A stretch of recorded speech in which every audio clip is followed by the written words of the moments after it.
আসসালামু আলাইকুম। এই কনটেন্টটা একটু ডিফারেন্ট কনটেন্ট। আহ সবাই না দেখলেও পারেন। আবার যদি বিনোদন নিতে চান তাহলে দেখতে পারেন। বুড়ো বয়সে ভীমরতি, শবনম পারভীন বানিয়েছে হুড়মুড়ি। বয়স আসলে একটা সংখ্যা মাত্র, সেটা শবনম পারভীন বুঝিয়ে দিলেন। ছোটবেলা থেকে ওনাকে যেরকম দেখছি, এখনো ওনাকে সেরকমই দেখছি। কিছু মানুষ আছে, স্বাস্থ্যবান কিছু মানুষ আছে, যাদের বয়স একটা জায়গায় গিয়ে আটকে যায়। তাদের বয়স আর ধরা যায় না। তাদের সাথের মানুষ তাদের চাইতে বড় হয়ে যায়। মানে লুকে অ্যান্ড ফিলে। সমবয়সী ২ জন পাশাপাশি দাঁড়াইলে তাকে বলবে ছোট আর তার সাথেরটাকে বলবে বড়। তো হুড়মতির শবনম পারভীন হচ্ছে গিয়ে এমন একটা আ ফিজিক তার, এমন একটা গঠন তার দেহের যে তাকে আজীবন একই রকম লাগবে দেখতে।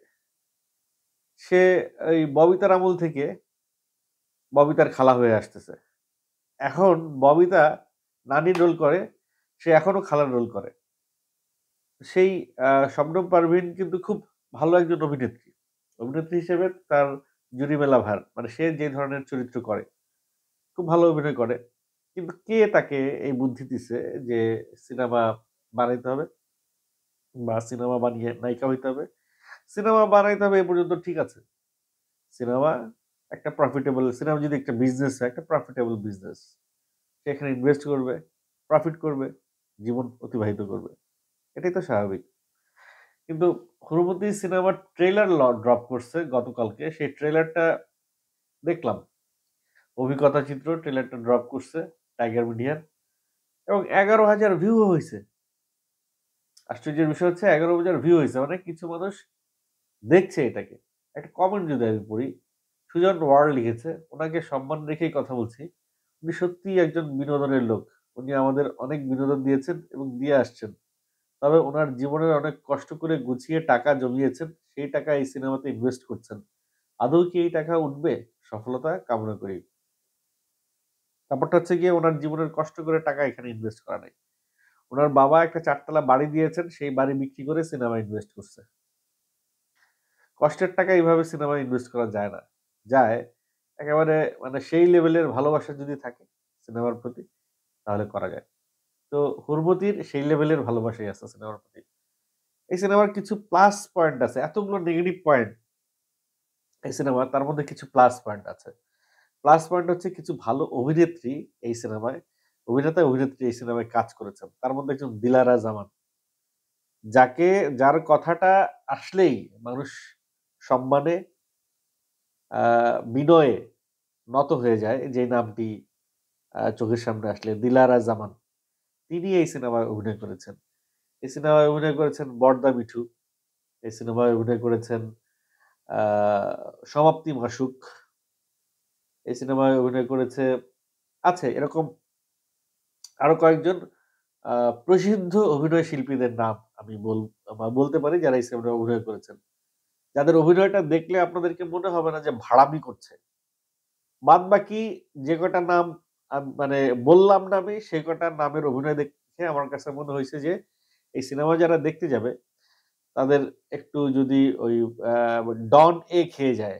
ডন এ কি ট্যাবলেট? এটা খাইলে কি হয়? এটা একটু Google এ সার্চ করে দেখবেন। ওই ট্যাবলেটটা খেয়ে যাবেন।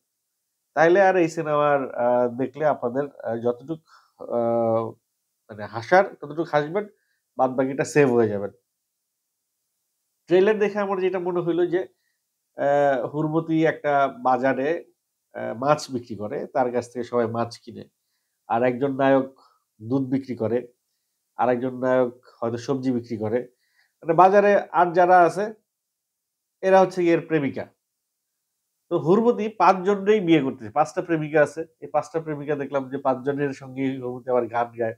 একজন রুই মাছ নিয়ে গান গায়, মাই গুডনেস! তার চেহারা নাকি শিঙ্গি মাছের ঝোলের মতো ঝাল। ভাই, গানের কথা শুনে আমি একবার পাক খেয়ে পড়ে গেছিলাম। তারপরে আবার উঠলাম। যাই হোক, গানের প্রসঙ্গ যখন আসছে, তখন একটু বলে রাখি যে জাতীয় চ আ আ পুরস্কারপ্রাপ্ত মিউজিক ডিরেক্টর এই সিনেমায় কাজ করেছে। শওকত আলী ইমন, যিনি বিজরী বরকতুল্লাহর হাসব্যান্ড ছিলেন, প্রাক্তন হাসব্যান্ড। যাই হোক উনার রুচির এতটা অধঃপতন হয়েছে নাকি উনাকে জোর করে এখানে আনা হয়েছে নাকি আমি জানি না টাকার দরকার নাকি কি জানি না। এই ধরনের গান উনার এই বয়সে এসে এই ধরনের গান উনি মিউজিক করবে এটা উনার কাছে আনএক্সপেক্টেড। আমি ভেবেছিলাম ওই যে শরীফ উদ্দিন নামে কেউ আছে না? ওই যে শরীফ নামটা শুনছে মানে উনার নামে নামটা যদি ভুল না করে থাকি, এ ধরনের গান সে গায়। ওদেরকে দিয়ে যদি মিউজিকটা করাইতো এর চেয়ে ভালো মিউজিক হইতো। শওকত আলী ইমন যা করছে তার চাইতে। তবে হুরমতি যেটা বলছে যে মানে শবনম পারভীন যেটা বলছেন যে উনি বেসিক্যালি বিনোদন দেওয়ার জন্যে কমেডি নির্ভর এই সিনেমাটা বানিয়েছেন। এখন আমরা কিন্তু একজন কমেডিয়ানের কমেডি দেখার জন্য সিনেপ্লেক্সে যাই। তিনি অনেক টাকা খরচ করেন। তো হুরমতি ওই লেভেলের টাকা খরচ করে নাই। তার সিনেমার স্ক্রিন, ট্রেইলারের স্ক্রিন দেখেই বোঝা যাচ্ছে। আ জঘন্য কালার, জঘন্য কস্টিউম, খুবই বিদঘুটে কস্টিউম। আ মানে মেকআপের কোনো ইয়ে নাই, আ বালাই নাই মানে কোনো ইয়ে নাই, কি বলে একটা স্ট্যান্ডার্ড নাই। খুবই যা-তা লেভেলের একটা হইছে। উনি যদি এই কষ্টের বাবার বাড়ি বিক্রি করে টাকাটা যদি এভাবেই ঢালবেন, তাহলে সব উনি না করে কিছু কাজ যদি প্রফেশনাল কাউকে মানে ওনার বেটার কাউকে ছেড়ে দিতেন। উনি এই সিনেমার গল্প লিখছে, উনি এই সিনেমার ডিরেকশন দিছে, উনি এই সিনেমা প্রোডিউস করছে, উনি সব এই সিনেমার। একটা লোক যখন এই সিনেমার একটা সিনেমার সব হয়ে থাকে তখন তো তার উপর আর কেউ কথা বলতে পারে না। তো সেই জায়গা থেকে উনার মনের খায়েশ মেটানোর জন্যে উনি এই সিনেমাটা বানিয়েছেন। উনার নায়িকা হবার স্বপ্ন ছিল। সেই স্বপ্ন উনার টাকা হইছে, উনি পূরণ করেছেন। আরো অনেকেরই নায়ক হওয়ার স্বপ্ন থাকে। তারা যদি নায়ক হওয়ার স্বপ্ন নিয়ে টাকা খরচ করে সিনেমা বানাইতে পারে, তো শবনম পারভীন কেন পারবে না? শবনম পারভীন মেয়ে হয়ে পিছিয়ে থাকবেন কেন? তিনিও টাকা খরচ করছে। একজন বাপের বাড়ি বিক্রি করছে। এর আগে আরেকজন এক মহিলা ইয়ে প্রায় ইন্টারভিউ দেখতাম কি জানি ড্রিম গার্ল না কি যেন বানাইছে। সেই মহিলা বাপের জমি বিক্রি করছে। তো মানে মানে এমন বাপ পাওয়া আবার সৌভাগ্যের বিষয়। যে মেয়ের স্বপ্ন পূরণের জন্য জায়গা, জমি, বাড়ি, ঘর সব বেচে দেয়। সেরকম বাপ আসলে এ এই বাপদেরকে আসলে আগে পুরস্কার দেওয়া উচিত। যদি কোন পুরস্কার থেকে থাকে, যদি এরকম কোন অ্যাওয়ার্ড দেয়া যেত, তাহলে এই বাপদেরকে আগে পুরস্কার দেওয়া উচিত। তো যাই হোক, সিনেমার কারো ভাল লাগবে, কারো খারাপ লাগবে, এটাই স্বাভাবিক। কিন্তু একটা শবনম পারভীনের কাছ থেকে আসলে আ দর্শক অনেক বেটার কিছু আশা করছিল। কমেন্ট শুনে, কমেন্ট গুলো পড়ে সেগুলো সেইরকম একটা ধারণা আমার কাছে হইল। কিরকম পাপ করলে এমন ভিডিও আসে? একজন কমেন্ট করছে। একজন লিখছে, "আন্টি তো সিনেমা হল কাঁপিয়ে ফেলবে।" বাট এটা সত্যি কথা গাইস।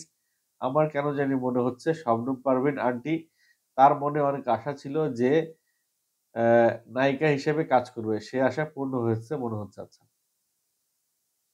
একজন লিখছে, "ওয়াক থ্রু।" একজন লিখছে, "কুখ্যাত জরিনা মুভি করছেন তিনি।" একজন লিখছে, "হিরো আলম, অনন্ত জলিলের ছবির ট্রেইলার থেকে অনেক ভালো হয়েছে।" হ্যাঁ, এটা আমি স্বীকার করি। একজন লিখেছে, "এই ছবি অস্কারে দেওয়া উচিত।" obviously it's a joke।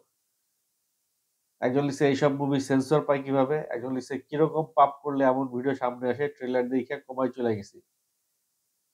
একজন লিখছে, "এই ছবি অস্কারে দেওয়া উচিত।" Jokes apart.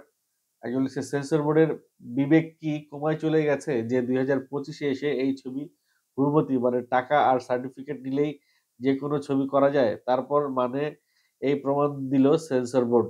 দেশ স্বাধীন হয়েছে, সেন্সর বোর্ডের গর্দভগুলো বসে আছে। সেন্সর বোর্ডের কাজ হচ্ছে দেশবাসীকে কোয়ালিটিফুল মুভি দেখানোর জায়গা করে দেওয়া। সেখানে ওনারা উর্বতি নিয়ে ফাইজলামি শুরু করছে। ইডিয়েট, লুজাররা।" মানে একেবারে সেন্সর বোর্ডের কর্মীদেরকে বা প্রিভিউ কমিটির সদস্যকে একেবারে ধুয়ে দিছে। অনেকে লিখছে কোমায় চলে গেলাম। একজন লিখেছে কোন দেশে বাস করি? একজন লিখেছে ইন্না লিল্লাহি ওয়া ইন্না ইলাইহি রাজিউন। আ একজন লিখেছে কচি ছেলেদের সাথে ওকে মানায় না। একজন লিখেছে এখনকার সময়ে এসব ছবি চলেও না, মানুষ দেখেও না। যেই টাকা খরচ করে ছবি বানাইছে দিলেও তো বউ নিয়া শান্তিতে কয়টা দিন কাটায়া পারতাম। আচ্ছা।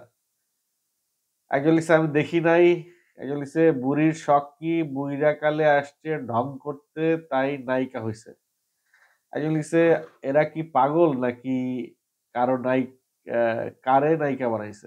আচ্ছা, ফ্রি ওয়াইফাই এজন্য কমেন্ট করেছি নিজের টাকায় নেট কিনলে ডট ডট ডট। এই ধরনের কমেন্ট আসতেছে ট্রেলার থেকে। সব ম্যাক্সিমামই negative comment, maximum negative comment. তো যাই হোক, কমেন্ট নেগেটিভ হোক আর পজিটিভ হোক, শবনম পারভীন তার জীবনে একটা আশা ছিল, একটা খায়েশ ছিল। সে নায়িকা হবে। নায়িকা হওয়ার স্বপ্নটা সে পূরণ করেছে। অন্যান্যদের মতো আমি তাদের নাম বললাম না। তবে অন্যান্যরা যে ফর্মুলা এপ্লাই করছিল সেই ফর্মুলায় যদি উনি কাজটা করতেন, উনি যদি বাজেটটা ঠিকমতো দিতেন, ডিরেক্টর আরেকজনকে নিয়োগ করতেন এবং অন্যান্য ডিপার্টমেন্টে যদি একটু স্ট্যান্ডার্ড ব্যাপারগুলো যদি রাখতেন, যে সমস্ত শিল্পী তার আশেপাশে আছে 50% শিল্পী হচ্ছে আমি বলব যে ওনারা একটু নিজেদেরকে শিল্পী বলার আগে শিল্পী এ না বেশি কিছু না বলি থাক। তারা আসলে অনেক সিনিয়র, অনেক কাজ করছে, অনেক কিছু তারা জানে। তাদের সম্পর্কে না বলি। তবে সিনেমায় আসলে আমি আর কিছু বলতে পারছি না। এই ধরনের ভিডিও আমি আর বানাবো না। যাই হোক, কনটেন্ট শেষ করতে হবে। তো যাই হোক, ট্রেইলারটা রিভিউ করতে এসে আমি নিজেই অসুস্থ হয়ে যাচ্ছি। আমার জন্য দোয়া করবেন।